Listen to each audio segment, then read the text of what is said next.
আজকে রান্না করব ছোট মাছের ঝোল। রান্নাটা খুবই সহজ এবং খেতেও খুব টেস্টি হয়। ছোট মাছ চোখের জন্য অত্যন্ত উপকারী। ছোট মাছে প্রচুর পরিমাণে ভিটামিন এ পাওয়া যায়। ভিটামিন এ দৃষ্টিশক্তি ভালো রাখতে সাহায্য করে। ছোট মাছের মজুদ থাকা প্রোটিন চোখের নতুন কোষ তৈরিতে সাহায্য করে। চলে যাই মূল রেসিপিতে। প্রথমে আমি ছোট মাছগুলো খুব ভালো করে পরিষ্কার করে বেছে ওয়াশ করে নিয়েছি। প্রতিটা মাছের নাড়ি ফেলে খুব ভালো করে বেছে নিতে হয়, না হলে তিতা লাগে। এখন আমি মাছগুলো ছড়িয়ে দিলাম। এখানে পেঁয়াজ কুচি, রসুন কুচি, কাঁচামরিচ দিয়ে দিলাম। তবে পেঁয়াজ কুচিটা বেশি পরিমাণ দিতে হবে। ছোট মাছের সমান সমানই প্রায় আমি পেঁয়াজ কুচি দিয়েছি। আমার এই রেসিপিতে পেঁয়াজের পরিমাণটা বেশি লাগবে, তাহলে খেতে খুব মজা লাগবে। আমি লবণ দিয়ে দিলাম স্বাদ মতো। হলুদের গুঁড়ো দিয়ে দিলাম।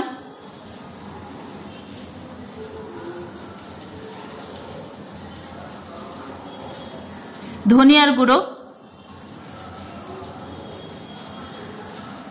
মরিচের গুঁড়ো। ঝাল আপনাদের পছন্দ মতো, যে যেরকম খান, এবং মরিচের গুঁড়া অনুপাতে ঝাল।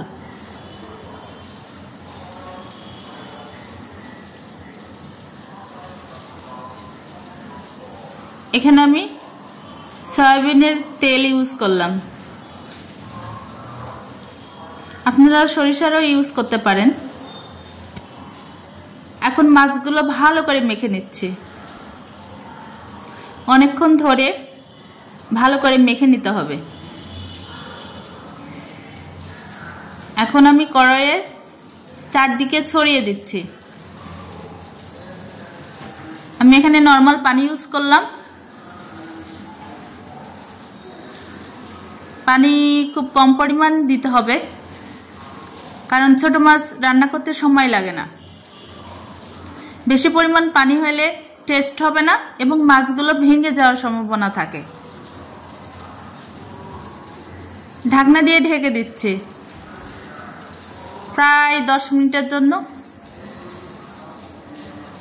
আর চুলার হিটটা হতে হবে মিডিয়াম। এই তো এই পর্যন্ত। এখন ঝোলটা একটু চেক করে, আমারটাই লবণ কম হয়েছে, আমি লবণটা দিয়ে দিলাম।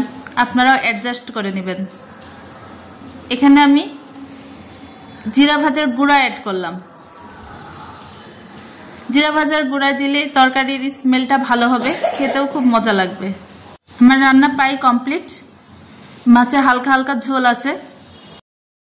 এখন মাছগুলো আমি বাটিতে উঠিয়ে নিচ্ছি, গরম গরম পরিবেশন করব। দেখুন বন্ধুরা, আমার মাছের তরকারিটা কত দারুণ লাগছে। কালারটা কত সুন্দর এসেছে। ছোট মাছের ঝোল খেতে কিন্তু ভীষণ মজা লাগে, গরম ভাতের সঙ্গে ছোট মাছের ঝোল। তো ওকে, ভালো থাকবেন। দেখা হবে নতুন কোনো রেসিপি নিয়ে।